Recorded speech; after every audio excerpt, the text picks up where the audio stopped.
नमस्कार मित्रों, मैं अनिल कुमार, सहायक आचार्य राजनीति विज्ञान।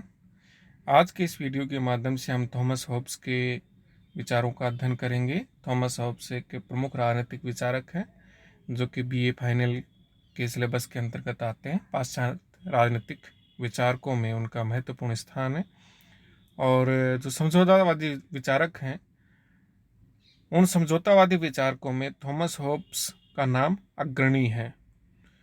समझौतावादी विचारकों से मेरा तात्पर्य है दोस्तों कि वो विचारक जिन्होंने राज्य की उत्पत्ति को एक समझौते का परिणाम माना और इस समझौते के परिणाम स्वरूप उत्पत्ति को मानने वाले जो विद्वान थे उनमें हॉब्स, लॉक और रूसो का महत्वपूर्ण स्थान है। एक तरीके से यही समझौतावादी कहलाते हैं और इन्होंने इस सिद्धांत की नींव रखी। इसको इसी नींव के ऊपर इन्होंने अपने विचारों का भवन खड़ा किया और मूलतः इसी समझौता सिद्धांत की वजह से इनको जाना जाता है। हालांकि जैसे लॉक को उदारवाद की वजह से भी जाना जाता है, उदारवाद की आत्मा भी कह सकते हैं, लेकिन इनके जो समझौतावादी सिद्धांत है वो बहुत ही महत्वपूर्ण है। तो इनका जो प्राकृतिक अवस्था संबंधी सिद्धांत है उसकी आज के इस वीडियो में हम विवेचना करेंगे। थॉमस होब्स के प्राकृतिक अवस्था के संबंध में क्या विचार हैं, क्या सिद्धांत है उनका, वो इस प्रकार से हैं।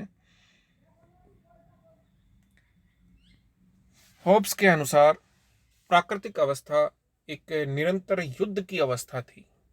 हमेशा युद्ध चलने वाली स्थिति रहती थी प्राकृतिक अवस्था में, जिसमें प्रत्येक व्यक्ति अपनी स्वार्थी प्रवृत्ति से प्रेरित होकर एक दूसरे से युद्ध करता होगा। ये कल्पना की है उन्होंने। राज्य से पूर्व किसी भी प्रकार का कोई सामाजिक जीवन नहीं था, इसलिए प्राकृतिक अवस्था पूर्णतः अराजकता की अवस्था थी। इस अवस्था में व्यक्ति भय और असुरक्षा से ग्रस्त था। उचित अनुचित, न्याय अन्याय, धर्म अधर्म का कोई विचार नहीं था। किसी भी प्रकार का कोई उद्योग या कौशल नहीं था। सदैव भय और मृत्यु की आशंका बनी रहती थी। तो ये प्राकृतिक अवस्था के संबंध में होब्स के कुछ मूलभूत विचार हैं जिनका हम अब आगे विस्तृत और व्यापक मंथन करेंगे। होब्स राज्य की उत्पत्ति से पहले की स्थिति को प्राकृतिक अवस्था मानते हैं कि जब राज्य उत्पन्न हुआ उससे पहले जो स्थिति थी वो थी प्राकृतिक अवस्था वाली या प्राकृतिक दशा वाली अवस्था थी। उसने मानव स्वभाव के चित्रण के सिलसिले में मनुष्य को जो स्वार्थी, अहमवादी, संघर्षमय तथा इच्छाओं की पूर्ति में लीन बतलाया है, उसके अनिवार्य परिणाम स्वरूप प्राकृतिक अवस्था की कल्पना की है।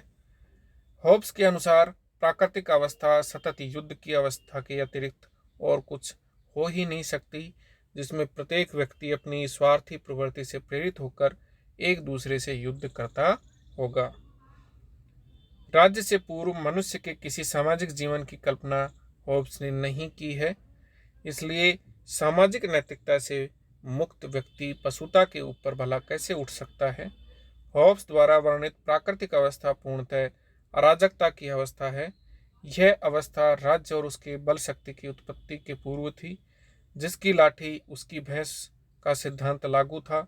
मनुष्य जो चाहता था वही करता था तथा जिसे चाहता था उसे मार डालता था। चूंकि वह जीवन में अकेला था, अतः हमेशा भय और असुरक्षा से वो घिरा रहता था। शक्तिशाली निर्बल व्यक्तियों के अधिकारों को हड़प लेते थे। सर्वत्र शक्ति, धोखाधड़ी और प्रवंचना का बोलबाला था। इस दशा में उचित अनुचित, न्याय अन्याय, धर्म अधर्म का कोई विचार नहीं था। होब्स के शब्दों में जब तक समस्त मानवों के ऊपर एक सामूहिक सत्ता नहीं रहती तब तक कोई कानून नहीं होता, और जहाँ कोई कानून नहीं होता वहाँ कोई न्याय विद्यमान नहीं रह सकता। वहाँ उचित तथा अनुचित, न्याय तथा अन्याय की कोई धारणा अपना अस्तित्व नहीं रखती। होब्स के मतानुसार प्राकृतिक दशा में उद्योग या कला कौशल का विकास नहीं हो सकता, क्योंकि मनुष्य को यह भरोसा नहीं है कि वह उसके प्राप्त हो सकने वाले लाभ का उपभोग कर सकेगा। इस अवस्था में किसी प्रकार की संस्कृति, सभ्यता, भवन निर्माण, ज्ञान विज्ञान, कला साहित्य का विकास नहीं हो सकता। मनुष्य को सदैव भय और मृत्यु की आशंका बनी रहती है। एक तरीके से हम कहें तो प्राकृतिक जो अवस्था है वो सबके लिए, सबके विरुद्ध संघर्ष की स्थिति थी।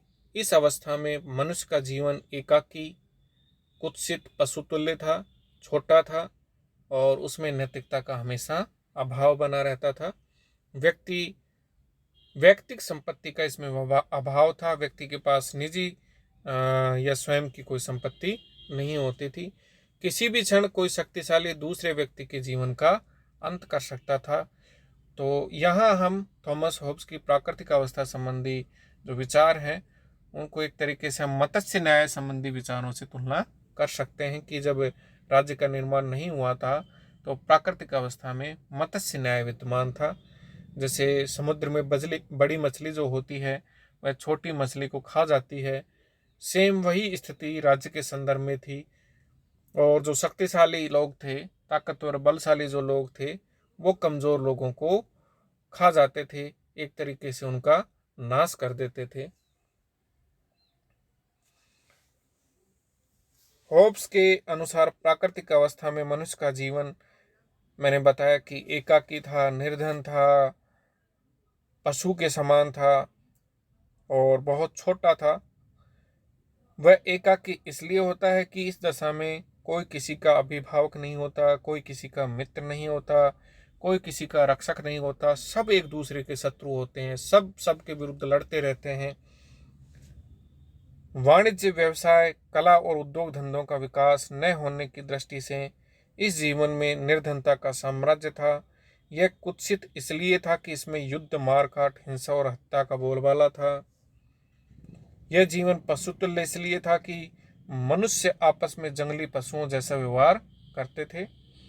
यह छोटा इसलिए था कि किसी भी क्षण कोई शक्तिशाली दूसरे व्यक्ति के जीवन का अंत कर सकता था। संक्षेप में प्राकृतिक अवस्था सबके विरुद्ध संघर्ष की स्थिति थी।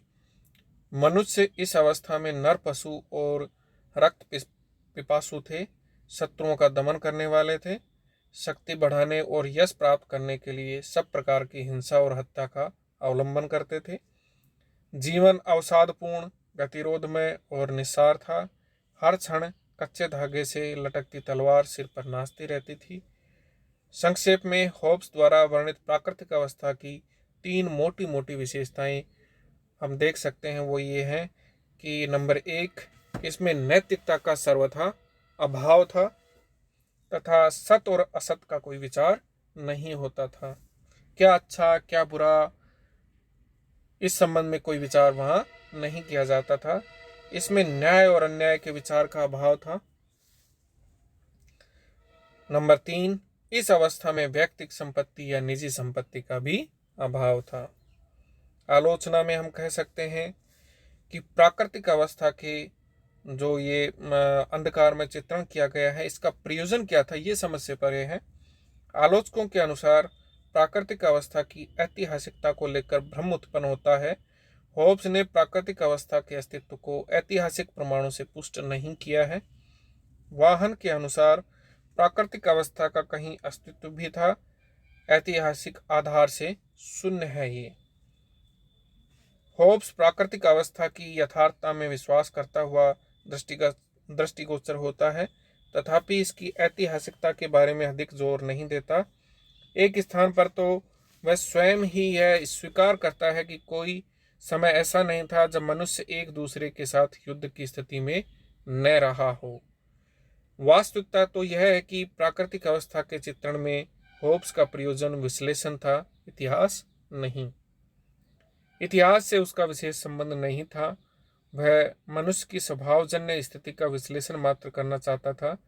उसके मत के अनुसार तो मनुष्य स्वभाव से ही एक दूसरे को अविश्वास और घृणा की दृष्टि से देखते हैं। यदि उन पर किसी सर्वोपरि शक्ति का दबाव न हो तो वे आपस में लड़ मरे। होब्स ने इसे सबके विरुद्ध संघर्ष, बेलियम ओमियम कॉन्ट्रा ओमेंस की स्थिति बताया है। ये फ्रेंच भाषा का वर्ड है दोस्तों। अतः समाज के लिए एक सर्वोपरि शक्ति की आवश्यकता होती है। इसी आवश्यकता को बताने के लिए वह उस अवस्था की कल्पना करता है जब समाज में ऐसी शक्ति का अभाव था। होब्स के लिए प्रमुख प्रश्न यह नहीं था कि प्राकृतिक अवस्था का कोई ऐतिहासिक अस्तित्व था या नहीं, वास्तविक प्रश्न तो यह था कि संप्रभु के अभाव में वैसी असहनीय स्थिति स्वाभाविक थी अथवा नहीं। इस दृष्टि से देखने पर होब्स का चित्र यथार्थ की दृष्टि से खरा उतरता है। प्राकृतिक अवस्था की यथार्थता को प्रमाणित करने के लिए होब्स ने अनेक उदाहरण प्रस्तुत किए हैं। उनमें से जो प्रमुख उदाहरण हैं वो ये हैं। नंबर 1, जब मनुष्य कहीं यात्रा पर जाता है तो अपने को शस्त्रों से सुरक्षित कर लेता है, जब वह सोता है तो अपने द्वार बंद कर लेता है, और जब वह अपने घर में होता है तब भी अपने संदूकों में ताला बंद रखता है। होब्स के मतानुसार मनुष्यों का जो ये व्यवहार है वो इस बात का घोतक है, इस बात का परिचायक है कि अपनी सामाजिक अवस्था में भी मनुष्य अपने संगी साथियों को अविश्वास की दृष्टि से देखता था, शक की नज़र से देखता था। मनुष्य की जो ये सामाजिक स्थिति है, इससे उसकी प्राकृतिक अवस्था का अनुमान हम लगा सकते हैं, जिसमें किसी भी प्रकार की बाह्य शक्ति का अस्तित्व नहीं था। इंग्लैंड के गृह युद्ध से भी उसके विवरण की पुष्टि हुई थी। राजसत्ता के दुर्बल होने के कारण बर्बरता का नग्न तांडव हुआ था। इससे होब्स को इस बात का पक्का विश्वास हो गया था कि संप्रभुता के अभाव में मनुष्य की स्थिति बहुत ही दयनीय और भयंकर हो जाती है। वर्तमान में अंतर्राष्ट्रीय क्षेत्र में मनुष्यों के परस्पर व्यवहार से भी उसके चित्रण की संपुष्टि होती है। पूर्ण प्रभुता संपन्न होने के कारण ये राज्य किसी अन्य राज्य की शक्ति को अपनी शक्ति से ऊंचा नहीं मानते। परिणाम स्वरूप प्रत्येक राज्य अपनी इच्छा के अनुसार कार्य करता है, जिसका परिणाम अविश्वास, भय, घृणा तथा युद्ध का वातावरण होता है। जब सभ्य कहलाने वाले राज्यों के परस्पर संबंध में प्राकृतिक अवस्था का चित्र खरा उतरता है तो मनुष्य की प्राकृतिक अवस्था अवश्य ही इसी प्रकार की अथवा इससे निकृष्टतर रही होगी। होब्स ने अमेरिका के रेड इंडियनों में पाई जाने वाली अवस्था का बड़े ध्यान से और गौर से अध्ययन किया। वहां भी उसे वैसी ही स्थिति देखने को मिली थी जैसे स्वतंत्र राज्यों के परस्पर संबंध में पाई जाती थी। इससे भी होब्स इस निर्णय पर पहुंचा कि उसकी प्राकृतिक अवस्था का चित्र बिल्कुल निराधार नहीं कहा जा सकता। यह सच है कि होब्स के विवरण में ऐतिहासिक सत्यता का अभाव है और उसकी दिलचस्पी भी प्राकृतिक अवस्था की ऐतिहासिकता प्रमाणित करने में नहीं थी। वह तो केवल यह बतलाना चाहता था कि राज्य की नियामक और नियंत्रणकारी शक्ति के अभाव में मनुष्य ठीक वैसा ही बन जाएगा जैसा प्राकृतिक अवस्था के मनुष्य का चित्रण किया गया है। तो ये दोस्तों थॉमस होब्स के प्राकृतिक अवस्था संबंधी प्रमुख विचार थे, जिनका अध्ययन हमने इस वीडियो के माध्यम से किया। आगे के वीडियो में हम थॉमस होब्स के जो प्रमुख विचार हैं, अन्य विचार हैं, उनका अध्ययन करेंगे। तो इसी से जुड़ा एक टॉपिक और भी हम ले सकते हैं कि प्राकृतिक अधिकार और प्राकृतिक कानून क्या है। तो एक मोटा सा अंतर हम ये कर सकते हैं कि प्राकृतिक अधिकार तो जो वो हैं जो जन्म से मनुष्य को मिल जाते हैं और वो मनुष्य के जीवन यापन करने के लिए आवश्यक भी हैं, जरूरी भी हैं। और प्राकृतिक कानून है वो कानून होते हैं जो व्यक्ति के जीवन को सुरक्षित रखते हैं, उसके जीवन को विकसित करते हैं, संवर्धित करते हैं। तो इस प्रकार से आज के इस वीडियो के माध्यम से हमने होब्स के प्राकृतिक अवस्था के सिद्धांतों का अध्ययन किया और ये जाना कि प्राकृतिक अवस्था थी वो एक तरीके से मत्स्य न्याय वाली स्थिति थी उसमें, और सब मनुष्य सबके विरुद्ध संघर्ष किए हुए थे और मनुष्य का जीवन था वो बहुत ही छोटा था, संकीर्ण था, तुच्छ था, पशुतुल्य था, गंदा था, विवश था। और थॉमस होब्स ये मानते हैं कि मनुष्य जो होता है वह स्वभाव से स्वार्थी और दुष्ट होता है, कपटी होता है, और प्राकृतिक अवस्था में इसी स्वभाव के कारण उसके मन में मनुष्य के मन में ये ख्याल आता है कि क्यों ना इस अवस्था से, इस अराजकतापूर्ण स्थिति से निकलने के लिए उसे समझौता करना चाहिए और दोस्तों इसी प्राकृतिक अवस्था की स्थिति से यानी अराजकतापूर्ण स्थिति से निकलने के लिए मनुष्य जो है वो सामाजिक समझौता करता है। तो सामाजिक समझौता के सिद्धांत को समझने के लिए प्राकृतिक अवस्था संबंधी जो होब्स के विचार हैं उनको समझना अत्यंत आवश्यक था। तो इस वीडियो के माध्यम से हमने होब्स के इन विचारों को पढ़ा। धन्यवाद।